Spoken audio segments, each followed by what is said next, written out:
The fastest man alive isn't popular enough? Andy Muschietti, what the heck are you smoking, bro? So it's no secret that the Flash movie from 2023 is one of the biggest box office flops ever in the history of mankind. 2023 was a god-awful year for DC. They really went 0 for 4. Shazam! Fury of the Gods was a freaking joke. Blue Beetle was solid, but it ends up being the lowest grossing movie in the DCEU. Aquaman 2 made some money, but it's arguably the worst movie in the DCEU. And now to The Flash, who Andy Muschietti, the director of the movie, blames women for why the movie flopped. Look, I saw the Flash movie in theaters when it came out. It was solid. It wasn't bad, but it wasn't great either. I would give the Flash movie a solid 6.5 out of 10. There's definitely way worse movies that have made way more money. Look at the Venom movies, for example. They're dumb fun, but they make hella freaking money. So this begs the question,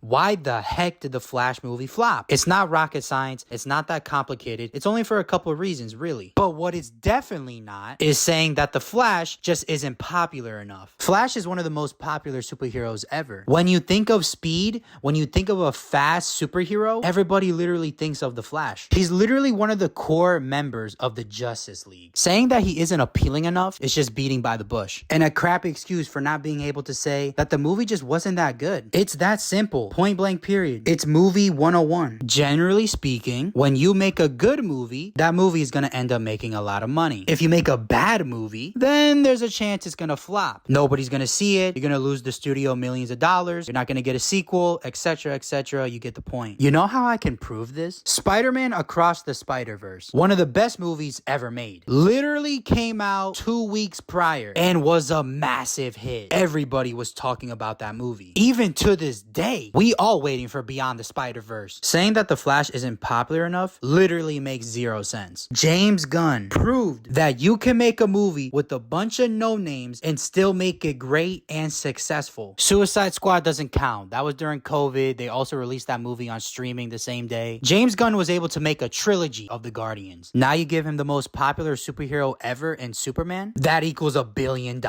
So reason number one, the movie was just obviously not that good. If you had made a better movie, then you probably would have made more money because you would have gotten better word of mouth. This brings us to reason number two, promotion. The Flash had some of the worst marketing ever. It's not a good sign when your lead star is constantly in drama. Ezra Miller, the literal freaking Flash, got arrested, I want to say at least 5 times during the production of this movie. He could not stay out of the news. He just kept getting canceled after canceled after canceled. Things got so bad, he wasn't even allowed to promote or market the movie with his co-stars. Look back at the tapes. Ezra Miller did like one interview by himself. He had to wait for everybody else to leave, then they would let him out. Could you imagine an Iron Man movie, but RDJ wasn't allowed to do any press? It would hurt the movie in box office numbers. Or a Spider-Man movie with Tom Holland nowhere to be found. Not being able to have the main lead of your movie, who literally plays 2 characters, essentially erased from the timeline, is a bad look. I don't blame Warner Bros. For banning him. Ezra was a complete idiot, but you have to be prepared for the hit your movie is going to take if you decide not to have him out there with the rest of the cast. What makes things even worse is when Ezra's other half in this movie is so freaking annoying. You know what I'm talking about? The young Barry from the alternate timeline. This character is the definition of bad, poorly written, and just freaking annoying. I don't blame Ezra for this though. This is just due to bad writing because the main Barry, he's pretty good in this one. Ezra does a pretty good job as this character. So half of the movie, Ezra's really good, but then the other half, he's just really freaking bad. Which brings me to my final point. This story is so bad. It's a bootleg Walmart ripoff version of Flashpoint. Seeing Michael Keaton again as the Caped Crusader is cool and all, but he's so useless in this movie. He had potential. There's a little something there, but if you erase Michael Keaton's Batman entirely from the movie, nothing changes. Same goes with Supergirl. I like Sasha Calle. She's pretty good in this movie. But again, she doesn't really have much to do. If you take her out, nothing really changes. And Michael Shannon again as Zod, Lord have mercy. They should have never went with the multiverse story for the Flash's first movie. Imagine we got No Way Home before Homecoming and Far From Home. It just wouldn't hit the same, right? Love Toby and Andrew, but Tom Holland is supposed to be the star. But if we got No Way Home too soon, we wouldn't have connected with Tom Holland enough. The problem isn't superhero fatigue or multiverse fatigue. When a movie is stuck in production hell for years, because remember, this movie was originally scheduled scheduled to release in 2018. You mix that with multiple delays, your main star getting into controversy, plus a bad plot, and with the cherry on top, an ugly looking movie. God-awful CGI. It's a no-brainer this movie flopped. What the heck was Warner expecting? They should have just done a tax write-off like they did with Batgirl. Also, side note, people blaming James Gunn for announcing his DCU lineup before the movies came out and essentially saying that none of these movies mattered is not a valid enough reason to say why all these movies flopped. Because let's be honest, nobody cared about the DCEU anyways. This movie being part of the DCEU literally hurts it. If this was part of James Gunn's new DCU, I guarantee you this would not have happened. But the DCEU was so poorly received, nobody cared, and people knew anyways that they were going to reboot everything anyways. So no, it's not that The Flash isn't popular enough. It's that when you make a bad movie in a bad cinematic universe that is so confusing, that equals nobody caring enough to go out and see it, not the character. This movie actually had a lot going for it. The multiverse is very popular right now. We got two Batmans in this movie, Michael Keaton and Ben Affleck, who majority of people like, and Andy Muschietti as a director who's pretty good. He made the It movies. People really like those movies. Don't blame the character, but at the end of the day, it's the DCEU's fault. Warner's fault. It's not a good sign when your ensemble movie, in this case Justice League, flops. This universe should have been dead. And finally, it is.